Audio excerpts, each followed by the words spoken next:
একজন আর্টিস্ট যদি ভালো করে তাহলে নাটক কি আর সিনেমা কি, তার সব মাধ্যমেই সে কাজ করবে। আমাদের ছবি হয়ে গেছে ফেস্টিভ্যাল ভিত্তিক।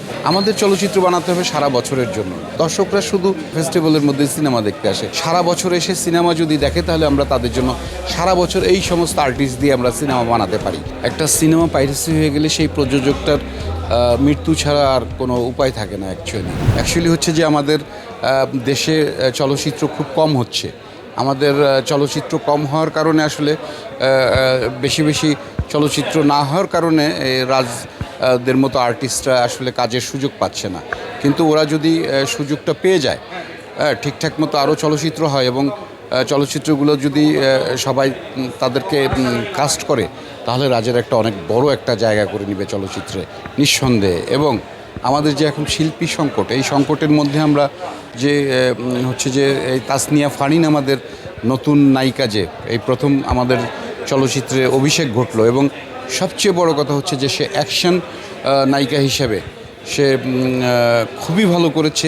একজন আর্টিস্ট যদি সে ভালো করে তাহলে নাটক কি আর সিনেমা কি। একজন গুণী অভিনেত্রী, তার সব মাধ্যমেই সে কাজ করবে। সে নাটক করলে সিনেমা করা যাবে না, সিনেমা করলে নাটক করা যাবে না, এটা আমি মনে করি না।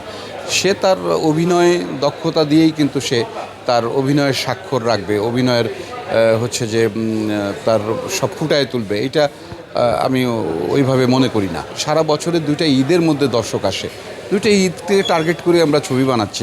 এখন আমাদের ছবি হয়ে গেছে ফেস্টিভ্যাল ভিত্তিক। ফেস্টিভ্যাল হলেই ফেস্টিভ্যালের জন্য আমরা বানাই। আমাদের চলচ্চিত্র বানাতে হবে সারা বছরের জন্য। সারা বছরের জন্য চলচ্চিত্র যদি আমরা বানাতে পারি, তাহলেই তো এদেরকে কাজে লাগানো যাবে, খুব ভালোভাবে কাজে লাগানো যাবে। সো আমরা এই জন্য দর্শকদেরও বলবো যে দর্শকরা শুধু ঈদের মধ্যেই হচ্ছে যে সিনেমা দেখতে আসে, ফেস্টিভ্যালের মধ্যেই সিনেমা দেখতে আসে। তাদের উচিত সারা বছর এসে সিনেমা যদি দেখে, তাহলে আমরা তাদের জন্য সারা বছর এই সমস্ত আর্টিস্ট দিয়ে আমরা সিনেমা বানাতে পারি। তাহলেই আর্টিস্টরা কিন্তু তাদের কাজের মধ্যে থাকবে এবং একটা ভালো জায়গায় চলে যাবে।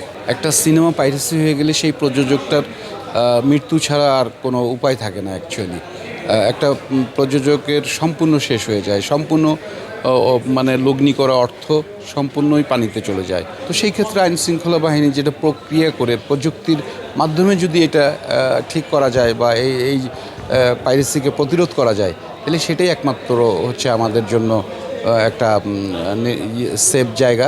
তাদেরই আসলে অ্যাকচুয়ালি এগিয়ে আসতে হবে। তা নাহলে কিন্তু আমাদের এই চলচ্চিত্র, আমাদের সংস্কৃতি বা আমাদের বাংলাদেশের সবচেয়ে বড় গণমাধ্যম, এটা কিন্তু শেষ হয়ে যাবে। এটাকে টিকিয়ে রাখার জন্য অবশ্যই সরকার এবং সরকারের আইন শৃঙ্খলা বাহিনীকে এগিয়ে আসতে হবে।